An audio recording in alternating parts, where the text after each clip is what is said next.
Hello friends, welcome back to the channel. And there goes Logan having his breakfast before I can even start the video. So we are both having breakfast right now. I'm gonna share with you what I have for today's toast. My experimentation started off with this not being toast, but then I decided like I was eating this as if it were on top of the toast anyway. So this is what I have for today. It's a pretty classic one, at least for, you know, my fellow vegans. This is essentially just tofu scramble on top of toast. I just put a little bit of vegan butter on the toast before I put the tofu scramble. And on top, I just sprinkled a little bit of green onion or scallion. And that's pretty much it. I wanted to go classic today or this week since I meal prepped it for the week. And yeah, there's nothing else to it. The only thing that I've done a little bit differently is usually when I do tofu scramble, I use extra firm tofu. But here, in this instance, I used soft tofu, and I'm starting to discover that soft tofu might be the better tofu to use when making tofu scramble or any sort of like vegan egg sort of alternative. It has a nice bouncy sort of texture to it, so it really bounces back at you, and I feel like that is what real eggs used to taste like it had a bouncy kind of texture as opposed to firm tofu that is sort of just like crumbly and dry. So I am now down with the soft tofu, and that's pretty much it. This bread is so good. This is the bread that I got from Whole Foods that I linked, and I will always link in the description box. All right, y'all, that is literally it. I got nothing else for you. Got my iced cortado, same as always. I wonder when I'm gonna get back to hot beverages because I'm sort of craving it, but iced cortado for today. Hey friends, okay, so it is lunchtime. I have leftovers from dinner yesterday. This recipe ended up making a ton, so I have a lot of leftovers of this. This is actually something that I saw on The Kitchen, which is a show on Food Network, and there is a co-host on that show, Katie Lee Beagle. She does a lot of vegetarian recipes, which I absolutely love and appreciate because they're easy to veganize as well. So this dish is her chickpea cheeseburger one pot like skillet. And essentially what it is like a one pot pasta dish that has chickpeas and, you know, all sorts of other things. And it's vegetarian. So she used real cheese for her dish, a lot of it, if you probably couldn't tell.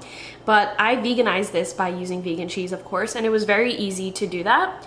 And there you have it. I'm gonna put some B-roll so that you can just see how rich and decadent this turned out, because her recipe called for 2 cups of cheese. And it's very cheesy. I mean, it almost has the texture of soup. Let me see if I can actually show you just how thick this is. I wasn't expecting that. It might be in part because I used chickpea pasta, and maybe that gave off a little bit extra, I don't know, like starch or something. But it is very, very thick. It's almost soupy, but it is really good. I had it last night already. I have a feeling it's gonna taste even better the next day, so let's give this a try. It does taste better the next day. Like I said, this is really rich and decadent because of all of that vegan cheese. If you don't want it to be this texture, I would maybe say don't use like a pasta alternative, maybe use regular pasta. That might have been on my part. But also, if you don't want it to be soupy, maybe use a little bit less cheese, maybe 1.5 cups or a cup. I followed the instructions to a T minus using real cheese. So yeah, but it is really, really delicious. And I like the fact that it's like a cheeseburger pasta, but there was no meat used and there was no faux meat sort of like swap. It was chickpeas. Chickpeas are the protein in this dish. So I like that little swap there, because I really do like chickpeas, and it cooked down really well in this, so everything is just really nice and warm and comforting and cozy. It's a really good dish, y'all. I really, really like it. I saw some reviews online for the same recipe where people added chopped pickles to the top of this, and I feel like that is such a good idea because it is cheeseburger-esque and it does have a cheeseburger taste. Like there's ketchup and mustard in this recipe. I personally wish that I had some pickled jalapenos from Trader Joe's because I feel like that spice would be so, so good on this. I might actually use some pickle brine in this just to brighten it up a little bit since it is quite heavy with that cheese. But it is super, super delicious. Hey friends, I am not gonna lie.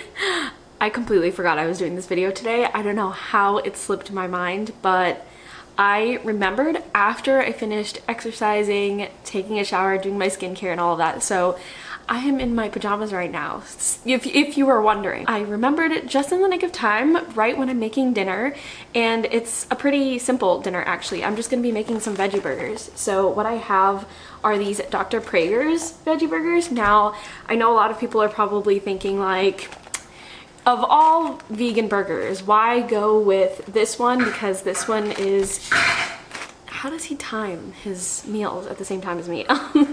But Dr. Praegers has been around for a really, really long time, so you would think that I would go with something a little bit more modern, but my family member at a recent barbecue got a bunch of these veggie burgers, and I'm not even joking, these are the best frozen veggie burgers that I've ever had.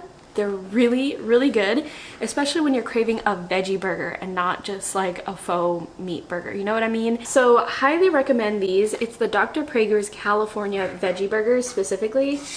It's so dang good.